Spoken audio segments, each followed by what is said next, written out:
de Dieu dans la vallée du péché. Ma vie était sans but, sans joie, sans espoir. Aujourd'hui, j'ai rencontré un sauveur merveilleux. Aujourd'hui, je suis un pécheur.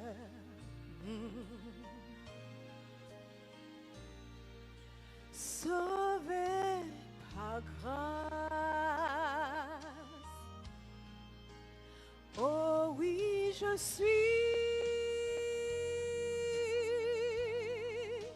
sauvé par grâce.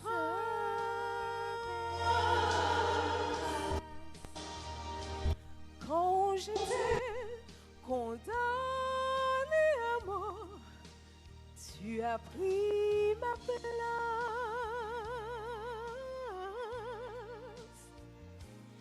Maintenant, je suis libre, pardonné et racheté.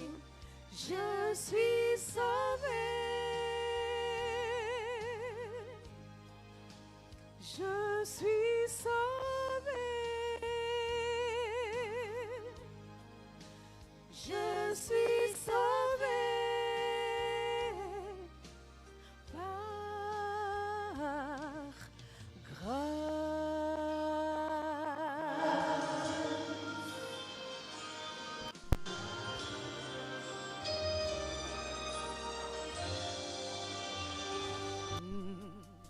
Comment oserais-je manquer à ce rendez-vous avec Jésus, mon sauveur, qui me dit: viens mon enfant, aujourd'hui je veux te guérir et te purifier. Aujourd'hui, je veux te dire que je suis sauvé par grâce. Oh oui, je suis sauvé par grâce.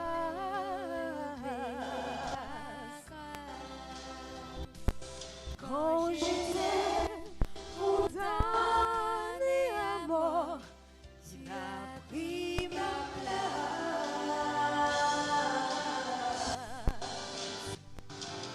Maintenant, je suis libre, pardonné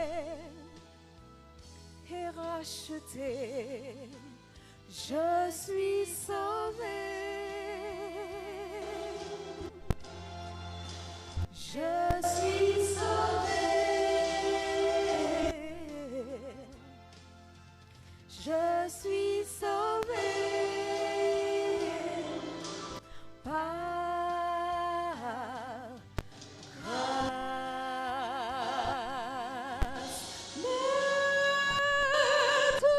Maintenant, je suis libre, pardonné et racheté. Je suis sauvé. Je suis sauvé. Je suis sauvé par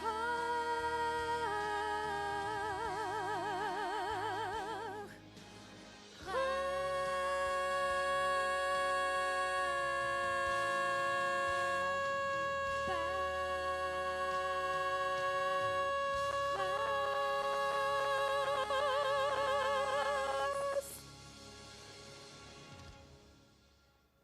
Amen.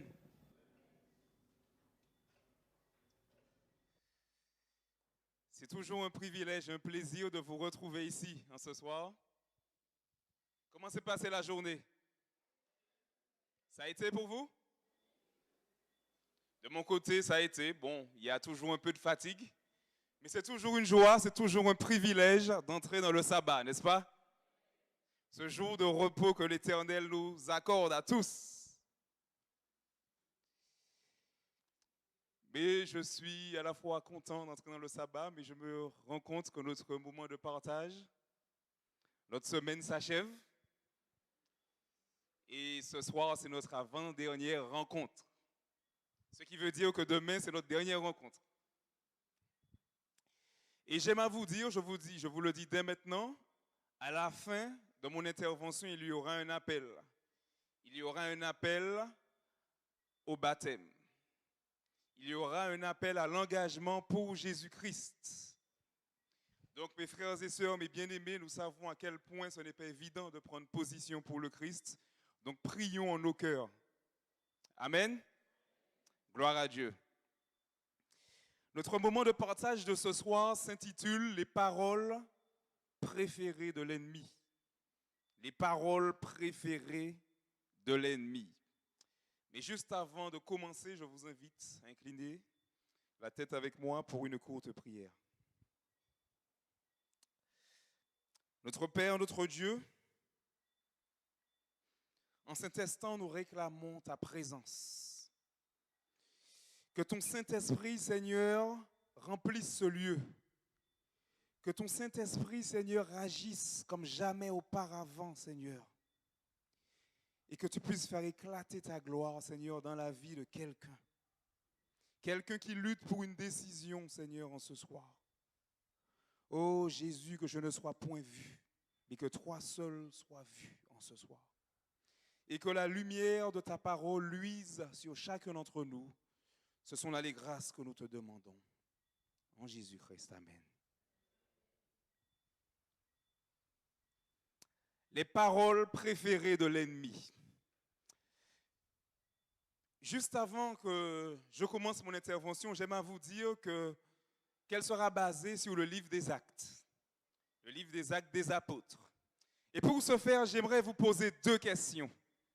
Permettez-moi de commencer avec la première qui est: quel est le personnage principal du livre des Actes?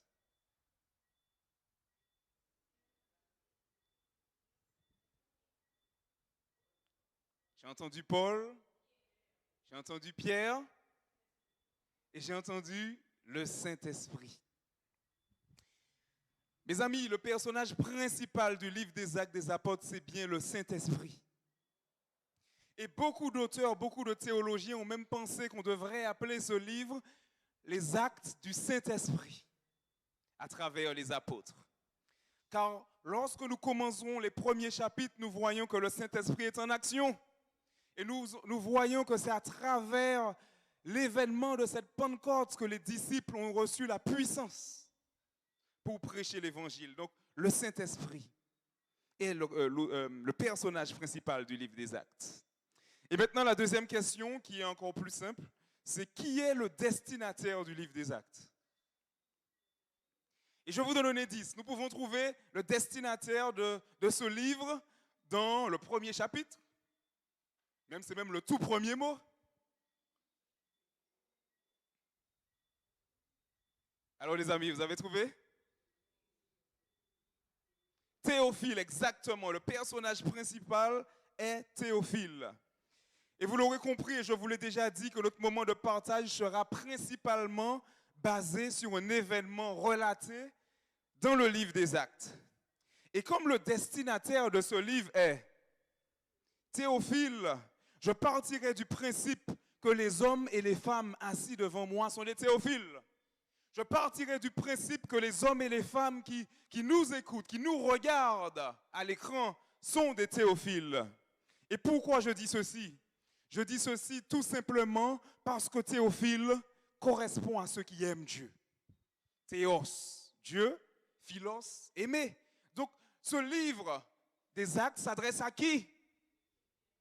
Ce livre des Actes s'adresse à tous ceux et celles qui aiment Dieu. Amen. Et j'aime à croire que ce livre s'adresse à chacun d'entre nous. Un livre qui a comme personnage principal le Saint-Esprit. Et je vous invite sans plus tarder à ouvrir ce livre, justement, livre des Actes, au chapitre 24.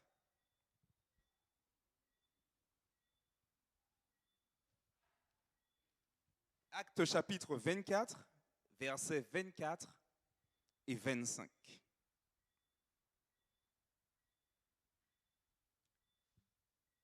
Chapitre 24, versets 24 et 25. Et je lis. Quelques jours après, Félix vint avec Drusille, sa femme qui était juive. Et il fit appeler Paul. Il l'entendit sur la foi en Christ. Mais comme Paul discourait sur la justice, sur la tempérance et sur le jugement à venir, Félix, effrayé, dit, « Pour le moment, retire-toi. Quand j'en trouverai l'occasion, je te rappellerai. »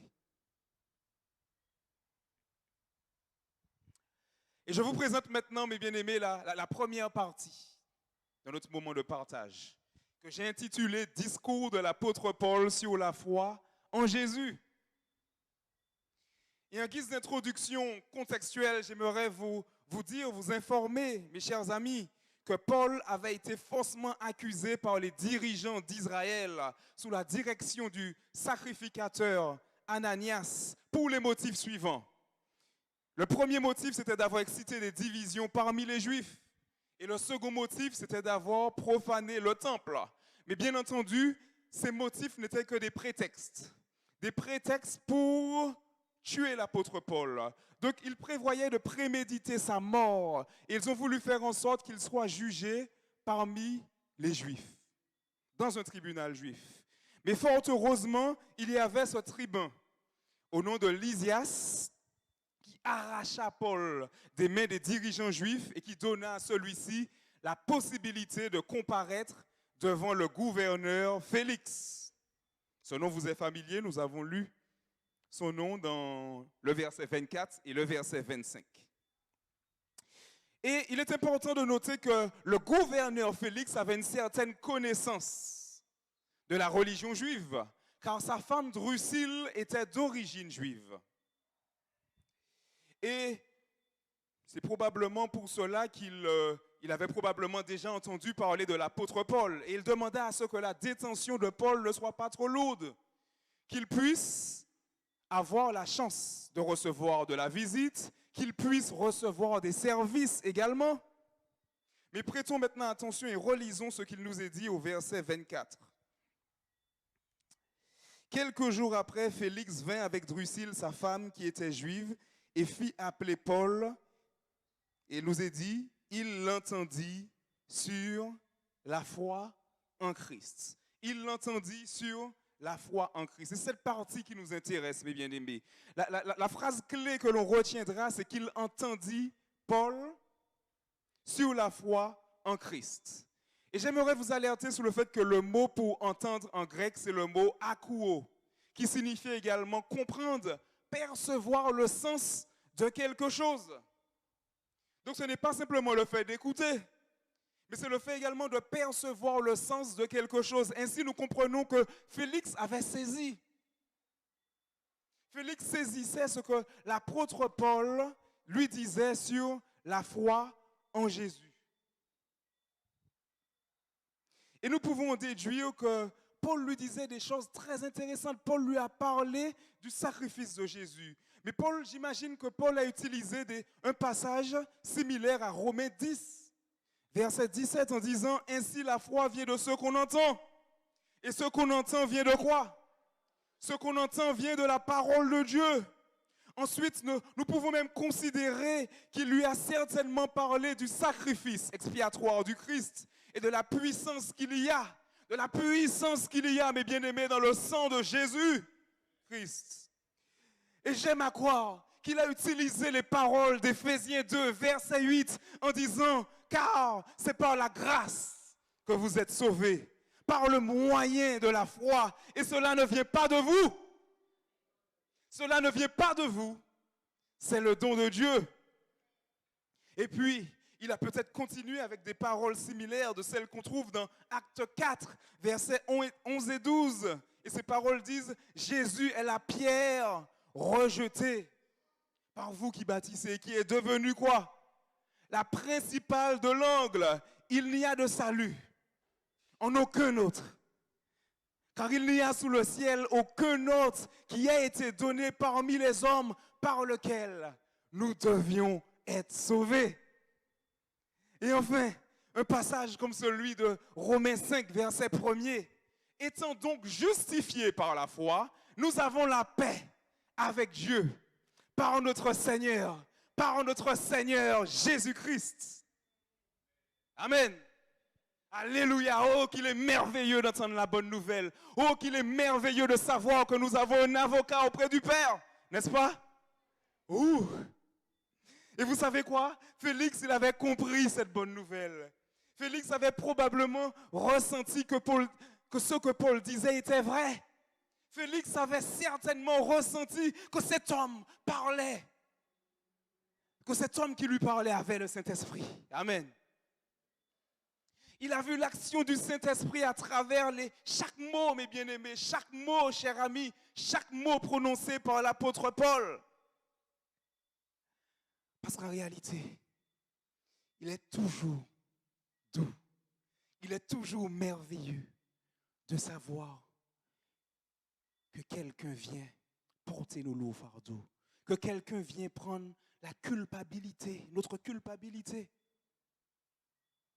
Et comme j'aime à dire, je n'aime pas dire que Jésus-Christ est mort pour l'humanité, mais il est mort pour moi. Et cette réalité devait être personnifiée, personnelle dans la vie de chacun et chacune d'entre nous. Amen. Les paroles que Félix a entendues sont à peu près les paroles que nous avons entendues dans notre moment de partage. Le Saint-Esprit nous a parlé soir après soir. La parole de Dieu, ce GPS infaillible, a agi. Et nous avons aimé entendre ces vérités. Nous avons aimé entendre et nous aimons entendre que nous avons Jésus-Christ et qu'il y a de la puissance dans le sang de Jésus-Christ. Il y a de la puissance dans le sang de l'agneau. Mais lorsque je continue au verset 25, je vois un mais. Et lorsque je vois un mais, cela me dit qu'il s'agit d'une conjonction de coordination, une conjonction d'opposition, et que cela manifeste de la réticence.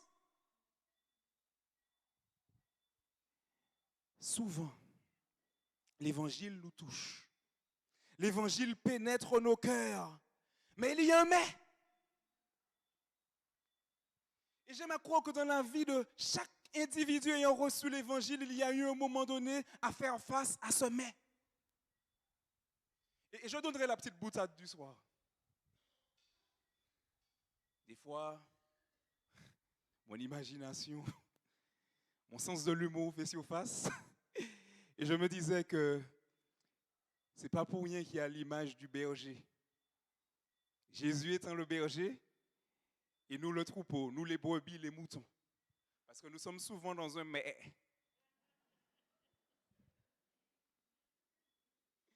Nous faisons pas souvent, nous sommes souvent dans un mais. Mais nous avons besoin de quelqu'un pour nous rappeler qu'il faut le suivre fidèlement.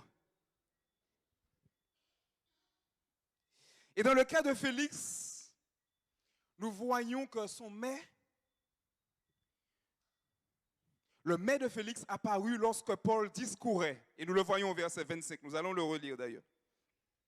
Mais comme Paul discourait, c'est-à-dire parlait sur la justice, sur la tempérance et sur le jugement à venir, Félix, effrayé, dit, « Pour le moment, retire-toi. Quand je trouverai l'occasion, je te rappellerai. » Il était content, mes amis. Il était content d'entendre parler de la foi en Jésus. Mais il y a eu un mais. Et le mais était conditionné par les paroles suivantes. Lorsqu'on a commencé à lui parler de la justice, de la tempérance et du jugement à venir. Donc je peux imaginer que quand il a entendu Paul arriver sur ce terrain-là, il a dit, ne va pas sur ce terrain-là, hop mes amis. Ouh. Polo, mollo. Mollo, polo. Là on part en besogne, là tu vas un peu trop loin. N'oublie pas à qui tu as affaire. Tu comparais presque devant un gouverneur. Et là, nous comprenons bien que le sujet perturbait Félix. Parce que Félix s'est aperçu que là, il n'était pas question simplement de ce que Jésus a fait pour lui. Mais il est question également de ce que Jésus désirait faire en lui. Ce que Jésus désirait faire de lui. En d'autres termes, Paul, dans son discours, avait fait une transition, mes amis, suivez-moi bien, il avait fait une transition entre la foi en Jésus et la foi de Jésus. C'est-à-dire retrouver les caractéristiques de Jésus en l'être humain. Et bien souvent, nous sommes contents de savoir que l'agneau a été immolé pour nos péchés. Mais nous devons être davantage contents de savoir que par le sang de cet agneau, j'ai dit par le sang de cet agneau, nous n'avons pas seulement la victoire sur les conséquences, nous n'avons pas seulement la victoire sur la culpabilité du péché, mais nous avons aussi la victoire sur le pouvoir du péché. Et c'est dans ça qu'on nage exactement. C'est ce que l'apôtre Paul essayait d'inculquer, justement, à Félix. Et lorsqu'il parlait à Félix de justice, il disait dans les grandes lignes à ce dernier que le sang de Jésus ne sauve pas uniquement des conséquences du péché, mais du pouvoir du péché. Il disait que Jésus est disposé à implanter sa justice à l'intérieur de l'homme pécheur. Lorsqu'il parlait à Félix de tempérance, deuxième point, il lui disait que par le sang de Jésus, il est possible à l'homme pécheur de contrôler ses appétits. Appétit alimentaire, c'est-à-dire pas d'excès de table, éviter tout aliment en excès, aliments impurs, ne pas les manger, d'arrêter de s'adonner à l'ivrognerie. Mais il parlait également de la tempérance, qui signifie dans le mot grec, c'est le contrôle de soi, nous savons. Donc de contrôler également ses appétits sexuels, pas de dérive sexuelle. C'est-à-dire, le plan de Dieu pour les hommes et les femmes, c'est qu'il y ait, en matière de sexualité, c'est que ce soit une union entre un homme et une femme, unis par les liens du mariage. Et même dans ce cas-là, nous avons besoin de tempérance. Et il lui disait également que par la puissance du sang de Jésus, il est possible de se contrôler, de se contenir, pas seulement à ce que j'ai mentionné, mais face à toute tentation. Oui, mes amis, il y a de la puissance, excusez-moi, dans le sang de Jésus.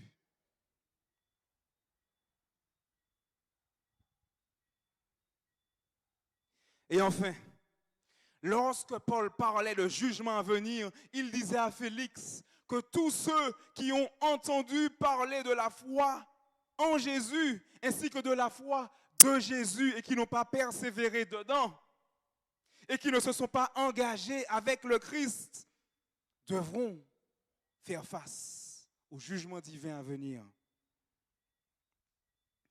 Et c'est là que des paroles, probablement, qui ressemblaient à celles de Matthieu 13, versets 49 et 50, ont dû être prononcées. À la fin du monde, les anges viendront séparer les méchants d'avec les justes, et ils les jetteront dans la fournaise ardente, où il y aura des pleurs et des grincements de dents. Et j'aime à vous rappeler que les justes concernent tous ceux qui ont revêtu la robe blanche de Jésus-Christ. Tous ceux qui ont décidé de marcher dans le sanctuaire de Jésus-Christ que je vous ai présenté quel jour? Lundi dernier. Ils ont décidé d'aller plus loin avec le Christ. Il a certainement prononcé des paroles comme celles de Jean 5, versets 27 et 29. Ceux qui auront fait le bien ressusciteront pour la vie. Alléluia pour cette promesse. Mais ceux qui auront fait le mal ressusciteront pour le jugement. Ça nous paraît dur. Ça nous paraît dur de savoir qu'il y a un jugement et qu'il y a des personnes qui seront condamnées.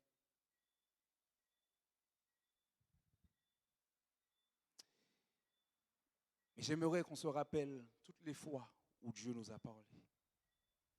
Toutes les fois où par des soupirs inexprimables, le Saint-Esprit s'est présenté à nous. Toutes les fois où notre cœur brûlait, où on ressentait ce désir de rechercher, de ressembler à Jésus-Christ. Et dans notre dernière partie, nous verrons que Félix a répondu, qu'il y avait la réponse de Félix face au discours de Paul sur la foi de Jésus. Qu'est-ce que Félix a-t-il dit? Ah, sur ces paroles, j'accepte le Christ. C'est ce qu'il a dit? Je lui donne ma vie. Je consacre mon cœur. A-t-il prononcé ces paroles? Qu'est-ce qu'il a dit? Il nous a dit, Félix effrayé, dit, pour le moment, retire-toi. Quand j'en trouverai l'occasion, je te rappellerai. Le mot grec pour effrayer, emphobos, signifie rempli de peur, plongé même dans la peur. Donc nous voyons que Félix était plongé dans la peur parce qu'il aimait la foi en Jésus. Il aimait savoir qu'il y a un sauveur. Mais il n'aimait pas la foi de Jésus. C'est-à-dire que la foi de Jésus soit implantée en l'être humain. Que la foi de Jésus soit vue à travers l'être humain pécheur. Et que le pécheur puisse arriver à ce sentiment comme l'apôtre Paul l'a exprimé, mais ce n'est plus moi qui vis, mais c'est Christ qui vit en moi.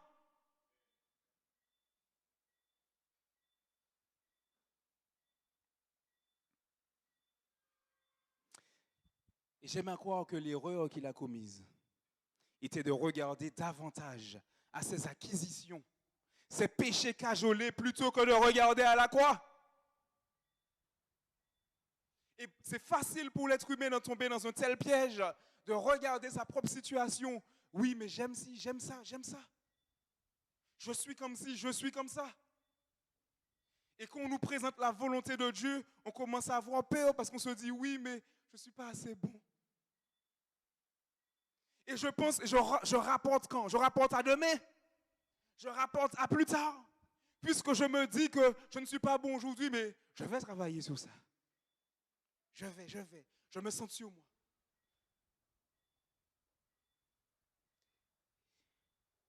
Jusqu'à ce que je me rende compte que demain arrive et rien n'a changé. Et en d'autres termes, nous voyons que l'erreur majeure qui a été faite et l'erreur majeure que beaucoup de personnes commettent, c'est de regarder aux déficiences, de regarder à ses propres déficiences au lieu de regarder à la toute-puissance.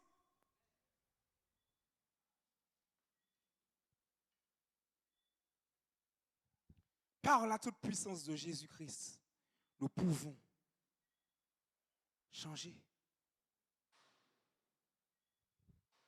Mais comment ça se passe dans le concret?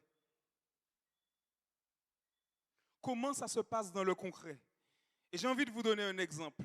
Je me souviens qu'il y a quelques années de cela, j'étais en relâchement spirituel et je passais beaucoup de temps dans les jeux. Et je passais énormément d'heures. Et j'avais acquis cette habitude depuis le collège. Et je me souviens même que pendant la période de révision pour le brevet,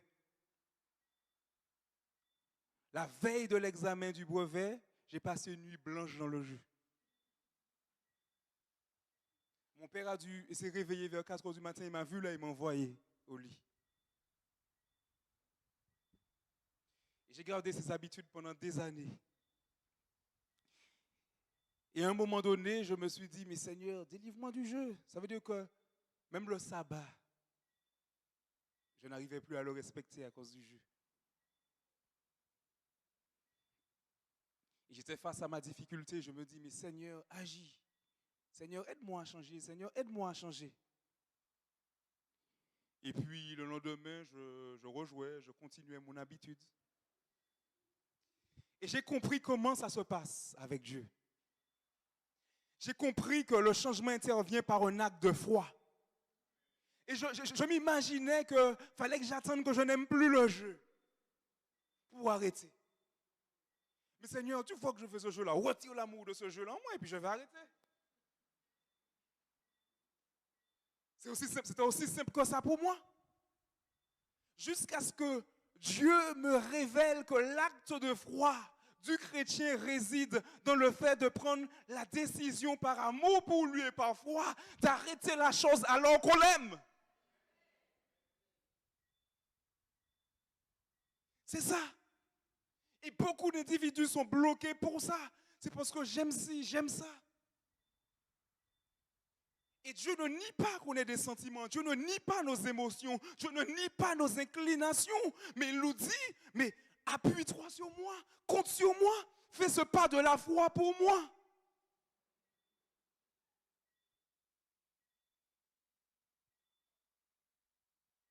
Faire le pas de la foi, ce n'est pas attendre que miraculeusement, ah, c'est parti. Eh bien Seigneur, c'est parti, mais je te suis. Où est la foi dans ça? La foi, c'est alors que je ne sais pas. Alors que j'aime la chose. Alors que j'aime ce jeu. Alors que je désire plus que jamais passer toutes mes heures dans ce jeu, quitte à ne plus être quelqu'un de sociable.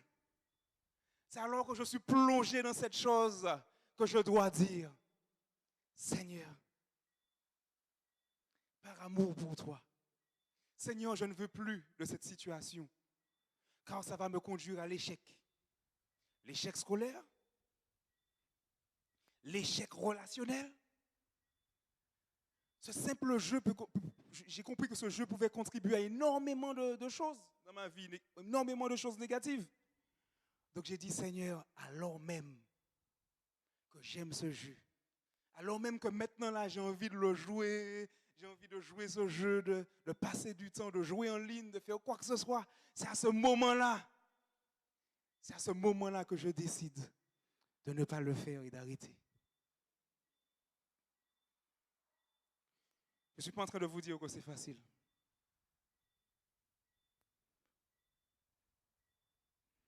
Après, j'aurais pu jouer le jeu de manière en étant tempérant, puisque c'est un jeu de football, c'est pas... Voilà. Mais j'ai choisi d'arrêter. Parce que je savais que je n'aurais pas été assez fort pour être tempérant, justement, dans le jeu. Donc j'ai choisi d'arrêter le jeu. Et lorsque j'ai arrêté le jeu, j'aime à vous dire que ce n'était pas facile. Mais je ne peux pas vous dire à quel moment j'ai perdu l'addiction. J'aimerais chercher, j'aimerais vous dire que c'est tel jour-là que j'ai ressenti que le jeu n'avait plus de pouvoir sur moi. J'ai envie de vous dire ça, mais je ne me souviens pas à quel moment. Et c'est comme ça que Jésus agit dans le cœur humain. C'est comme ça que Jésus agit face à nos inclinations. Mais ça, malheureusement, Félix ne l'avait pas compris. Parce que Félix regardait à quoi? À sa déficience. Et non à quoi? À la toute-puissance. Des milliers, des millions de personnes ont reçu l'évangile, mais meurent comme Félix. Des milliers, des millions de personnes entendent la bonne nouvelle de Jésus-Christ, mais lorsqu'il est question d'aller plus loin, ce passage de la foi en Jésus à la foi de Jésus, et j'aime à noter que Apocalypse 14, verset 12 nous parle de personnes qui ont la foi de Jésus. Et ces personnes-là ont une caractéristique que je souhaite à chacun d'entre nous, et c'est la persévérance. La persévérance.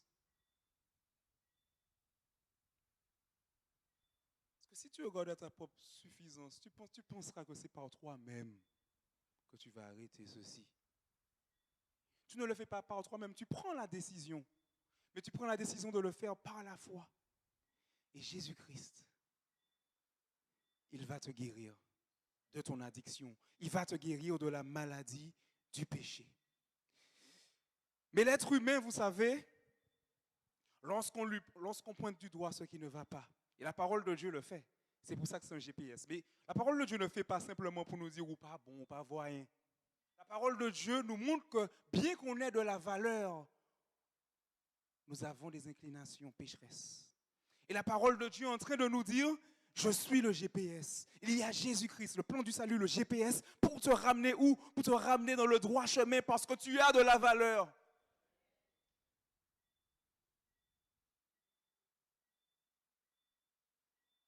Il désire ramener chacun et chacune des personnes égarées ou sous l'influence, des gens qui sont victimes de leurs inclinations, qui ne peuvent prendre position. Il désire dire à ces personnes aujourd'hui, pour que tu aies la foi de Jésus, et Jésus vous dit, pour que tu aies ma foi, il faut que tu fasses le pas de la foi, par amour. Et là, ce sera bon. Mais en tant qu'être humain, le mécanisme de défense se met en place lorsqu'on pointe du doigt quelque chose. En psychologie, c'est prouvé. Beaucoup de personnes vont voir le psychologue. Et lorsque le psychologue commence à régler le problème, à pointer du doigt la situation, la personne ressent que le psychologue va trop en profondeur. Donc, qu'est-ce qu'elle dit? Elle dit, oh, on a rendez-vous la semaine prochaine, ce sera un peu compliqué. Ce serait un peu compliqué. Après, le psychologue rappelle la personne et qu'est-ce qui se passe? La personne dit, ah, j'ai un mal de tête. Le mécanisme de défense se met en place. Il ne faut pas négliger ce sentiment. Ce mécanisme est très fort. Il trouvera de bonnes excuses. Ah, j'aurai d'autres opportunités. J'aurai le temps. Et cela me rappelle que l'époque où j'étais un grand procrastinateur devant l'Éternel en matière d'école. Et dès qu'on avait des devoirs à faire, des devoirs de classe à faire, on devait réviser, ou même ma mère me disait, « Bon, on va prendre une leçon. » Mais je ne te vois pas ouvrir un livre. Je disais, on a le temps. On a le temps. J'ai ce devoir-là, j'ai le devoir de maths bientôt, on a le temps. J'ai le devoir d'anglais. Il y a le temps, mais arrête de me presser. J'ai ça à faire, j'ai le temps. Jusqu'à ce que la date de l'examen approche. Et lorsque la date arrive, le jour même, tu as envie de croire que tu pourras tout mémoriser. Tu as envie de croire que ce sera possible. Mais il est trop tard. Il est trop tard. Et alors que le groupe ISOP se prépare et se rapproche, j'aimerais vous dire, mes amis, qu'on ne sait pas ce qui s'est passé avec Félix. Le flou est total. On ne sait pas si Félix a finalement pris une décision pour le Christ. Nous savons simplement qu'il a dit, reviens plus tard. Nous savons simplement qu'il a rapporté à demain une décision qu'il aurait pu prendre à l'instant même. Tout simplement parce qu'il a regardé à sa déficience et non à la toute-puissance.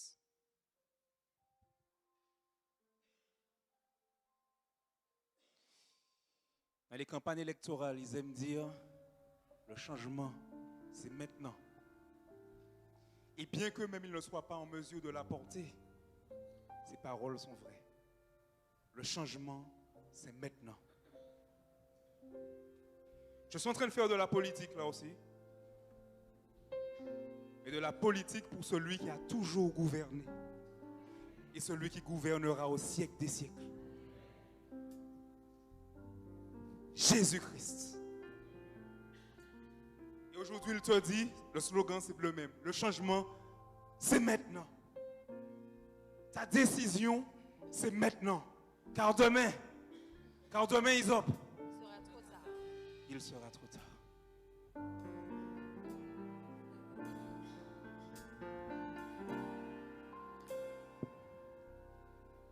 Jésus dit, je suis là. Me laisseras-tu entrer?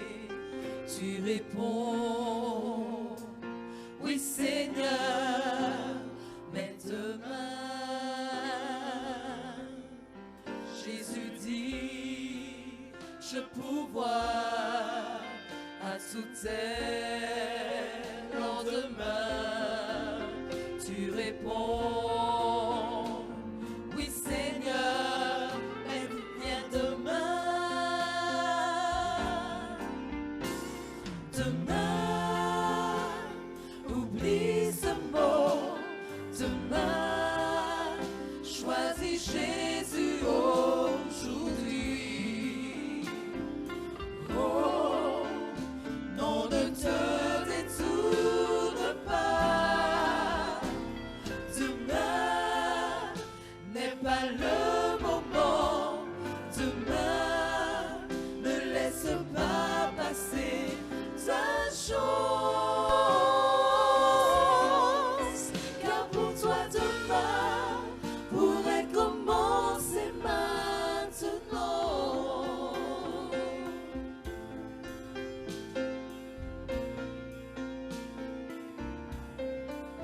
Jésus dit, je suis là. Me laisseras-tu entrer? Tu réponds, oui Seigneur, mais demain, Jésus dit, je pourvois à tous tes lendemains. Tu réponds, oui Seigneur, mais viens demain. Demain, oublie ce mot. Demain, choisis Jésus aujourd'hui.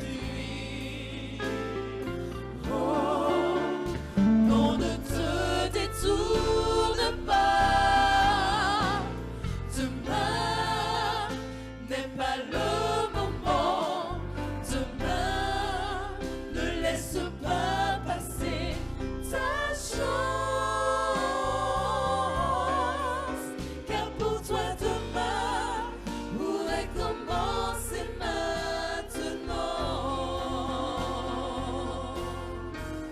Mon ami, pourquoi renvoyer ton salut à demain?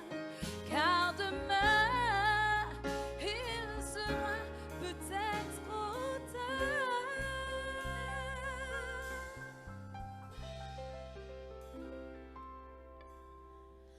Demain,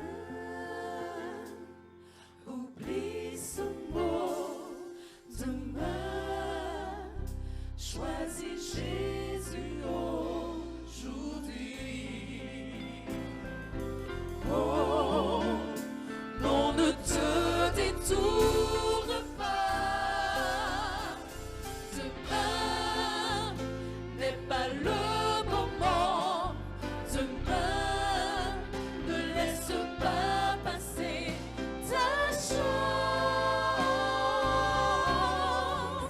Car pour toi demain pourrait commencer maintenant.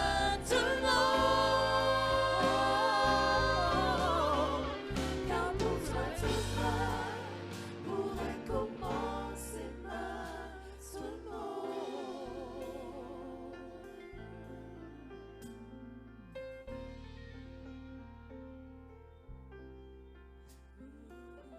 Pour toi, demain pourrait commencer maintenant. Car le changement, c'est maintenant. Jésus-Christ t'appelle en cet instant. Et mes bien-aimés, si nous croyons que Jésus-Christ est toujours la solution, si nous croyons qu'avoir la foi en Jésus et avoir la foi de Jésus est un prérequis pour la vie chrétienne, je vous invite à vous lever.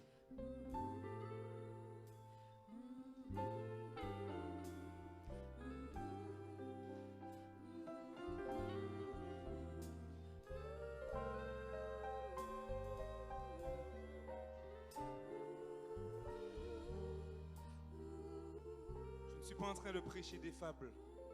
Si je le prêche, c'est parce que je l'ai vécu. Et que ce soit dans mes grandes ou de mes petites batailles contre le péché, je sais que Jésus-Christ est présent. J'ai remporté des victoires avec lui. Et si je prêche, c'est parce que je sais qu'il est disposé à faire la même chose pour toi. Aujourd'hui, il t'invite à suivre sa volonté. Peut-être que tu n'as pas encore ce désir, mais tu as compris que Jésus-Christ t'aime par-dessus tout. Et peut-être que tu es désireux de répondre à cet amour. Mais il te dit que pour répondre à cet amour, tu dois faire ce pas de la foi. Alors même que tu as tes tentations, alors même que tu as tes désirs, tu dois dire aujourd'hui, Seigneur, malgré ces désirs, je reconnais que mon besoin, mon plus grand besoin, c'est toi.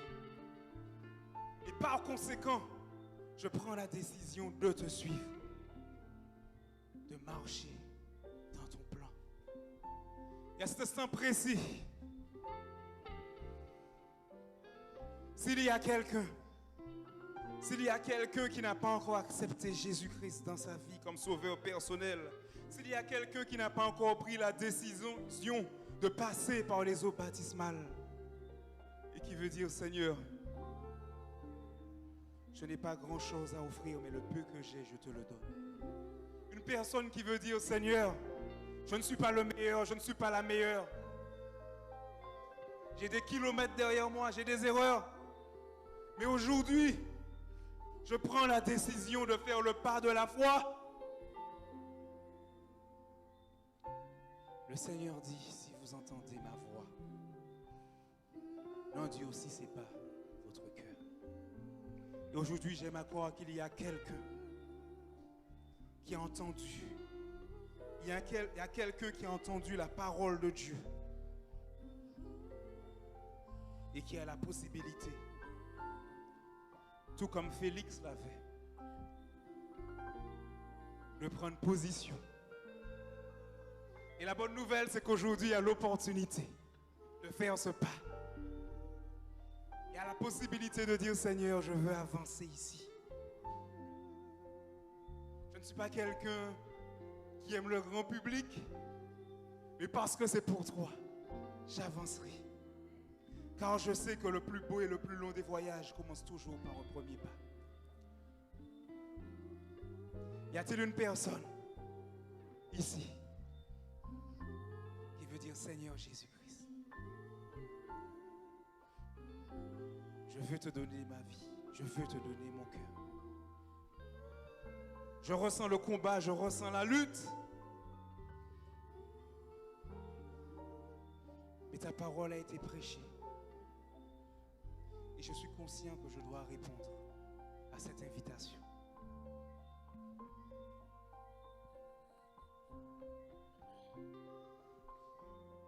Je me souviens alors que j'étais dans ma 3e année d'études à Trinidad. On travaillait en groupe. Et il est important de savoir que dans l'école, que ce soit une école de théologie ou une école adventiste, qu'il y a des étudiants de toute obédience ou qui ne connaissent pas forcément Dieu. Et il y avait ce jeune garçon, Daniel, qui avait cours avec nous dans un groupe de projet pour une classe, pour un cours de philosophie. Ça veut dire un cours général que toutes les classes ont.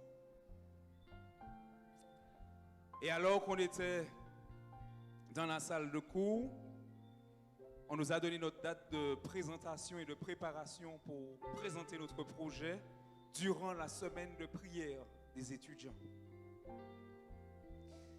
Et le groupe, où on était simplement 2 adventistes sur 6 ou 7 étudiants, mais le groupe a décidé à la majorité d'avoir une réunion de groupe de préparation le jour de l'une des réunions de prière. Et c'est alors que j'ai dit que non, je ne participerai pas. Ils ont choisi le jour, mais j'étais le leader du groupe. Et j'ai dit que non, qu'il y ait une autre date. Et un ami à moi, il a dit que oui, d'accord, qu'il veut participer aussi au programme. Mais il y avait des élèves qui n'étaient pas contents, qui étaient fâchés parce qu'ils disaient oui, mais oui, Dieu, mais on a un travail à faire.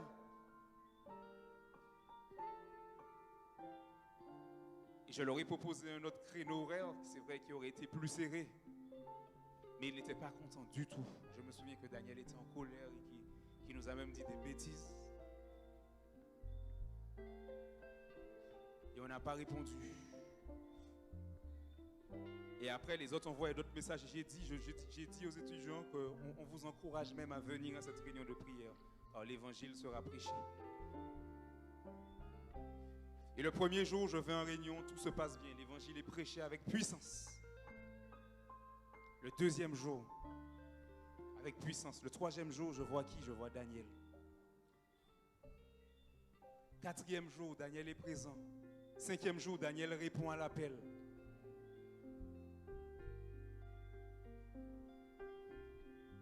Et au final, ce jeune homme a émis le souhait de passer par les eaux du baptême. Et j'ai compris qu'il avait déjà une approche de l'évangile et qu'il était en réticence. C'est là que nous voyons comment Dieu agit. Comment Dieu agit dans les vies, comment Dieu agit dans les cœurs. Et Daniel a choisi de ne pas prendre le temps pour acquis.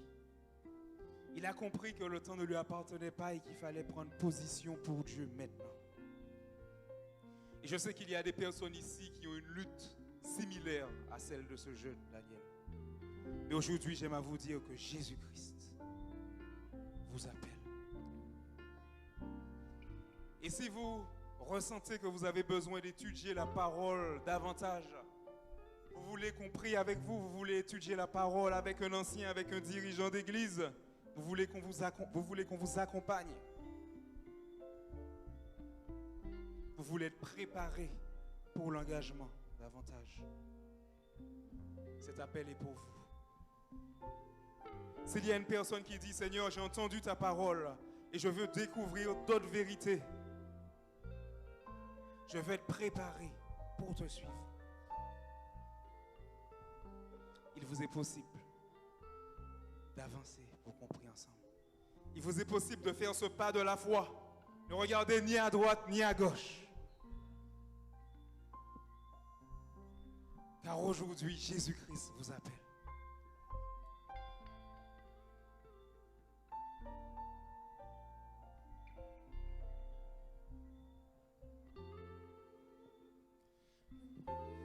Il y a eu un eunuque qui a rencontré Philippe. Et alors qu'il rencontra Philippe, Philippe prêcha l'évangile pour lui. Et l'homme lisait déjà un passage qui se situait dans le livre d'Ésaïe. Il a voulu comprendre davantage le texte. Alors Philippe, ouvrant la bouche et commençant par ce passage, lui annonça la bonne nouvelle de Jésus. Comme ils continuaient le chemin, ils rencontrèrent de l'eau. Et l'eunuque dit, « Voici de l'eau. Qu'est-ce qui empêche que je sois baptisé ?» Et la réponse de Philippe a été, « Si tu crois de tout ton cœur, si tu crois de tout ton cœur, cela est possible. » L'eunuque répondit, « Je crois que Jésus-Christ est le Fils de Dieu. » Il a cru que Jésus-Christ était celui qui pouvait le délivrer de la culpabilité du péché, mais également du pouvoir du péché. Et il a vu l'urgence qu'il y avait, car si l'évangile est une bonne nouvelle, l'évangile est également une question de vie ou de mort. Il a vu l'urgence de se rapprocher.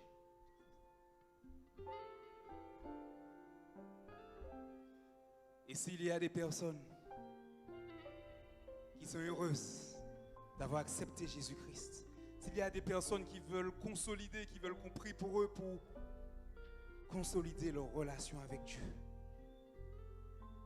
des personnes qui se sont engagées avec Dieu mais qui reconnaissent qu'au long du chemin, qu'il y a eu des marches arrière et qui veulent dire ce soir, Jésus, j'ai entendu ta parole et tu me rappelles à l'ordre. Tu m'appelles à continuer cette course avec toi. Je vous demande de faire le pas de la foi également.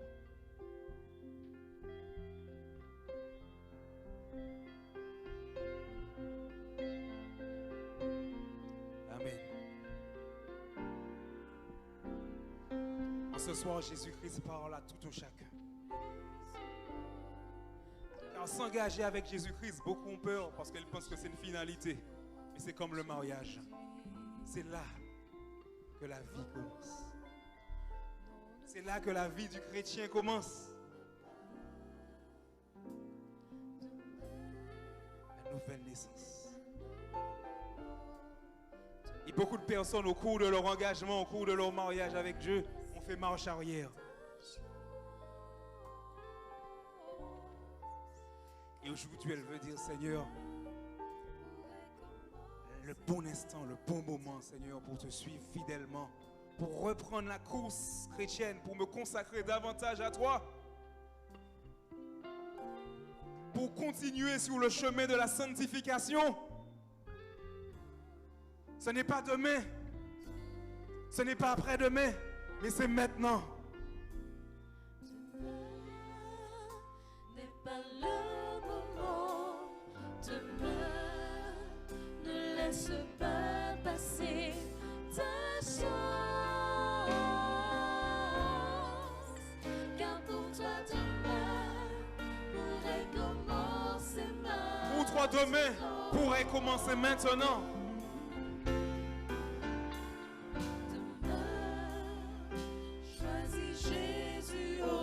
C'est aujourd'hui que Jésus-Christ t'appelle. Qui que tu sois, où que tu sois présent physiquement dans la salle ou que tu nous regardes à l'écran, Jésus-Christ t'appelle. N'est pas le moment. Tu as peut-être la foi en Jésus. Et il te dit qu'il te faut la foi de Jésus. Il te faut avoir cette persévérance. Car pour toi demain pourrait commencer maintenant.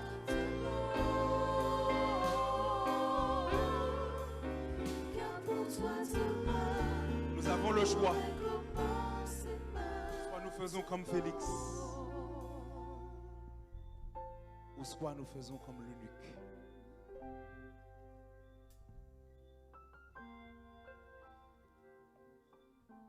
Ne regardons pas à nous-mêmes, car Jésus-Christ nous appelle.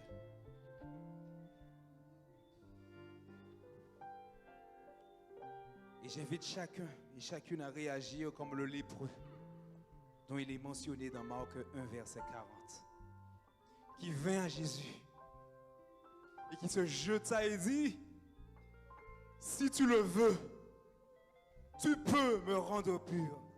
Il n'a pas dit, rends-moi pur, on verra. Il a dit, Seigneur, c'est toi qui peux me rendre pur, donc je viens à toi.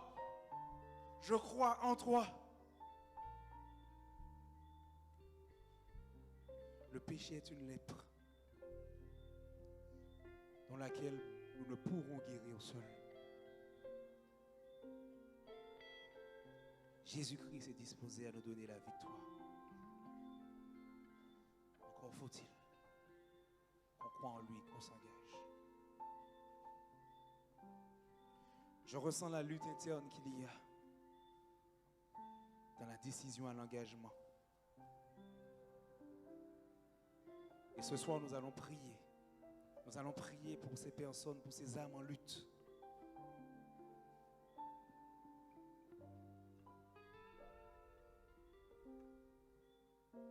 Nous allons également prier pour ceux qui ont déjà été engagés, qui sont déjà passés par les eaux du baptême et qui se sont refroidis ou qui n'avancent pas dans la vie spirituelle ou qui ressentent toujours un enchaînement de l'ennemi. Nous allons prier car Dieu, car Jésus est disposé à briser les chaînes de l'ennemi. Amen. Si tel est votre désir, je vous invite à incliner la tête avec moi.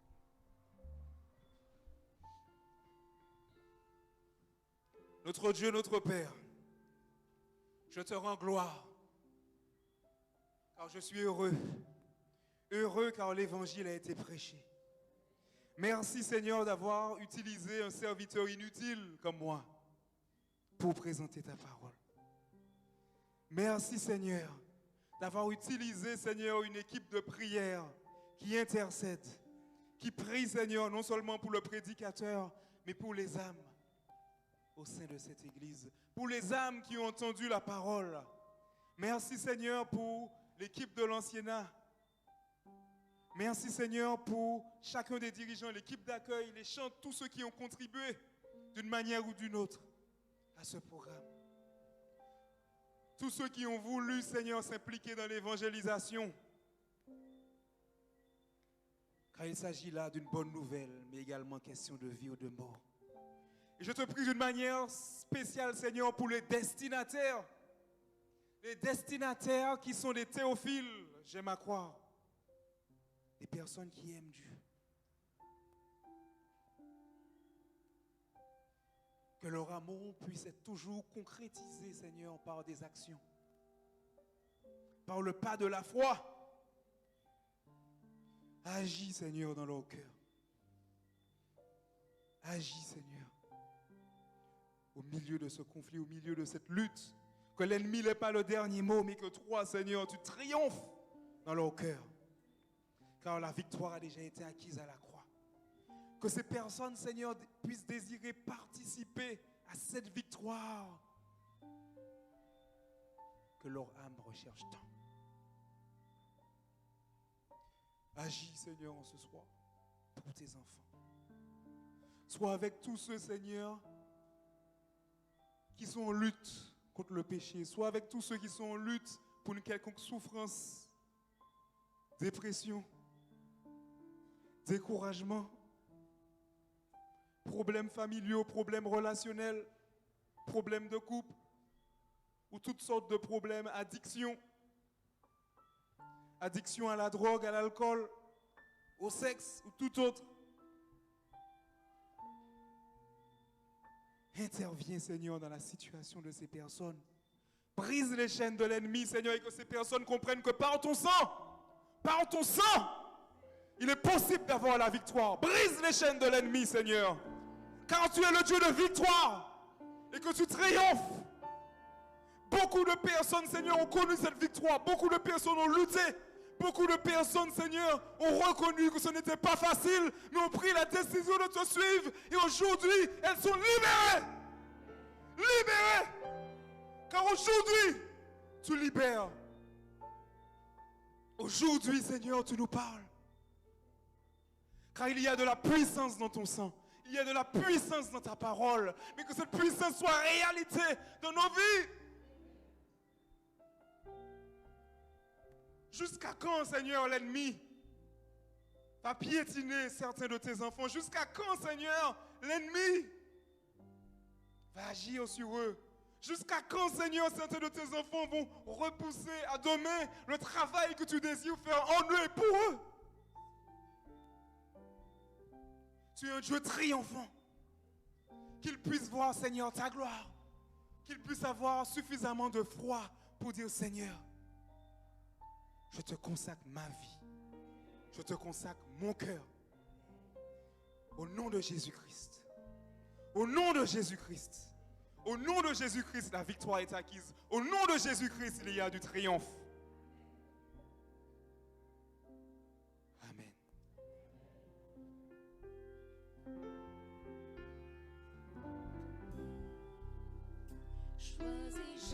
Choisis Jésus aujourd'hui.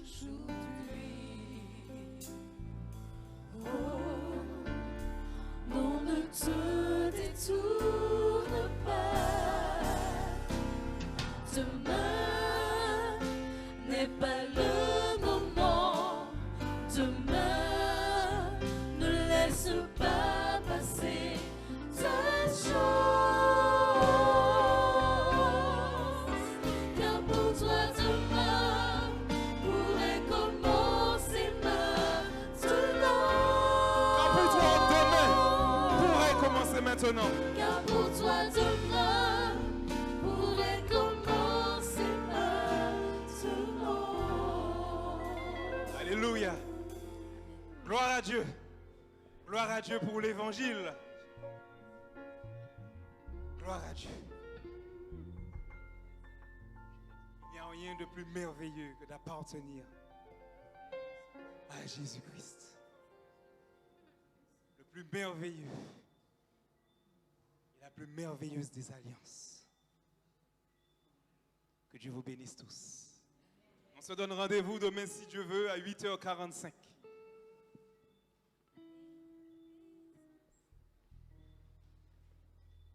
Je me tiendrai à la sortie s'il y a des personnes qui souhaitent prier avec moi ou avoir un moment de partage, un moment d'échange.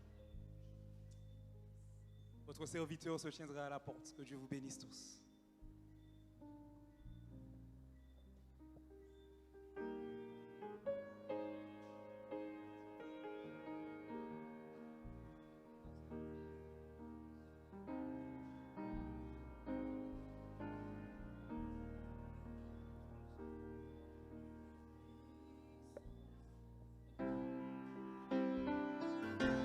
Je vous invite à vous tenir debout pour entonner notre chantette.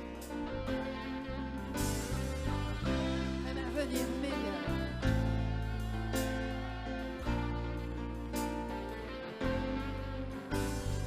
Nous serons unis en Jésus vers un avenir meilleur.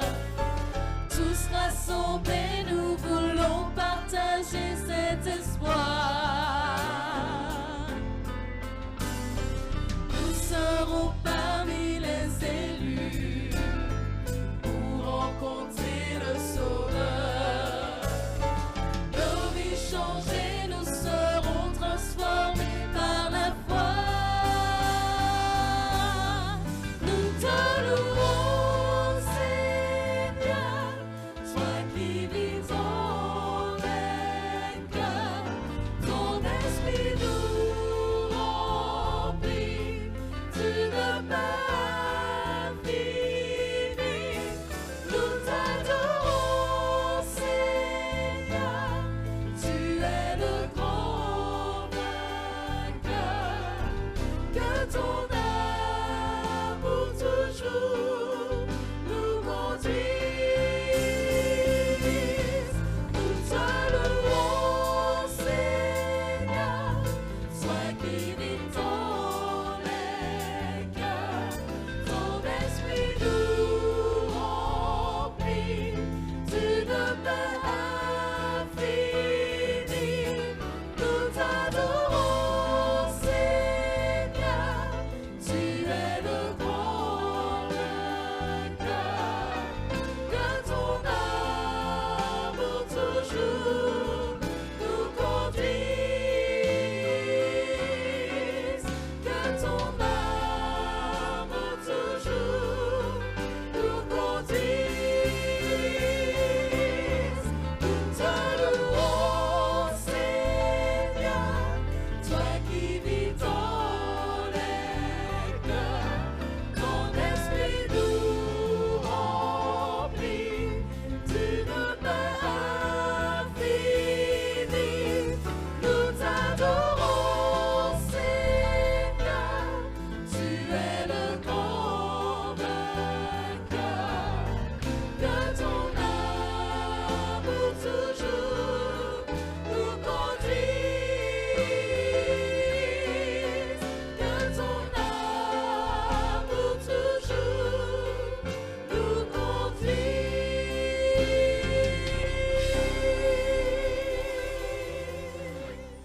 Bonne entrée à tous.